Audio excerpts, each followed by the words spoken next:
तो 14 सीटें जो हार गई थी बीजेपी, उन पर प्रत्याशियों का ऐलान सबसे पहले किया जा सकता है ताकि वहां पर ज्यादा वक्त मिल सके। हालांकि इन सीटों पर पन्ना प्रमुखों से लेकर के बूथ को किस तरीके से मैनेज किया जा सकता है, बूथ पर कैसे लोगों को पार्टी के फेवर में वोट कराया जा सकता है, इस पर मंथन और चिंतन लगातार जारी और कोशिश जारी है। लोकसभा चुनाव के पहले बसपा को बड़ा झटका लगा है और मायावती का साथ उनके एक सांसद ने और छोड़ दिया है।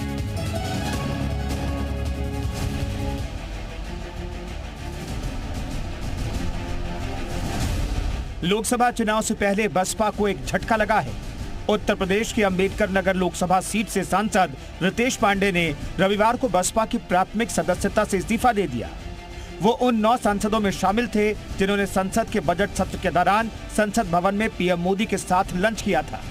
सांसद रितेश पांडे ने मायावती के नाम पोस्ट कर कहा, लंबे समय से मुझे न तो पार्टी की बैठकों में बुलाया जा रहा है और न ही नेतृत्व के स्तर पर संवाद किया जा रहा है। आपसे और शीर्ष पदाधिकारियों से संपर्क कर भेंट करने के लिए अनगिनत प्रयास किए, लेकिन उनका कोई परिणाम नहीं निकला। हमारी मायावती जी ने उसका नेतृत्व करने का भी प्रदान किया है, चाहे एमएलए रहो और चाहे सांसद। उनकी सोच पर और उनकी गतिविधियों पर मुझे कुछ कमेंट नहीं करना है। मुझे जो विस्तार से अपनी बात रखनी थी वो मैंने अपने पत्र के माध्यम से आप सभी के पास वो उपलब्ध है। बीजेपी दफ्तर में आयोजित एक कार्यक्रम के दौरान बीजेपी के यूपी प्रभारी बैजयंत पांडा, प्रदेश अध्यक्ष भूपेंद्र चौधरी और डिप्टी सीएम ब्रजेश पाठक ने उनका स्वागत किया। देखिए, 2024 के चुनाव के दृष्टिगत विपक्ष के जो भी दल है वो चाहे जितने भी एक्सरसाइज कर ले, जितने भी कोशिश कर ले, देश में चलेगी मोदी की गारंटी। क्योंकि जिस तरीके से 2014 से लेकर अब तक प्रधानमंत्री मोदी जी ने देश के जन जन की सेवा के लिए पूरे ईमानदारी से काम किया है, आज जनता को भारतीय जनता पार्टी की सरकार पे, मोदी सरकार की गारंटी पे पूरी तरीके से भरोसा है। 2019 के लोकसभा चुनाव में बसपा ने यूपी में 10 सीटें जीती थी। राज्य में बीजेपी के बाद बसपा दूसरी सबसे बड़ी पार्टी थी, लेकिन ऐसा क्या हो गया कि बसपा के ज्यादातर सांसद अब दूसरे दलों की तरफ रुख कर रहे हैं। संगीता आजाद, रितेश पांडे, कुंवर दानिश अली, श्याम यादव, अफजाल अंसारी समेत कई बसपा सांसद अब दूसरे दल से टिकट पा चुके हैं या पाने की कतार में हैं।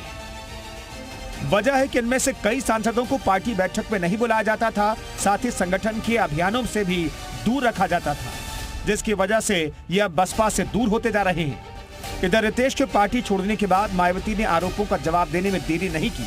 मायावती ने कहा, उम्मीदवारों का चयन काफी सोच समझकर किया जाना चाहिए, जैसा कि यूपी के संदर्भ में काफी गहनता के साथ किया जा रहा है। पार्टी उम्मीदवारों का केवल चुनाव जीतना ही काफी नहीं है।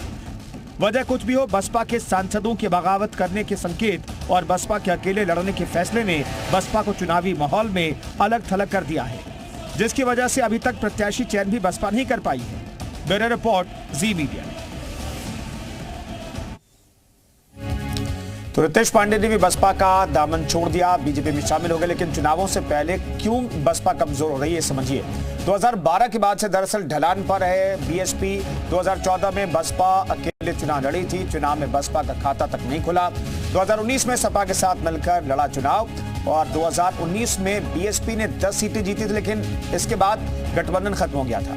2019 के चुनाव के बाद सपा से राहें अलग हो गई थी। 2022 विधानसभा चुनाव में अकेले चुनाव लड़ी समाजवादी पार्टी से अलग होते हुए बसपा ने चुनाव लड़ा। इस चुनाव में बसपा को सिर्फ एक सीट यानी विधानसभा की सिर्फ एक सीट मिली है और लगातार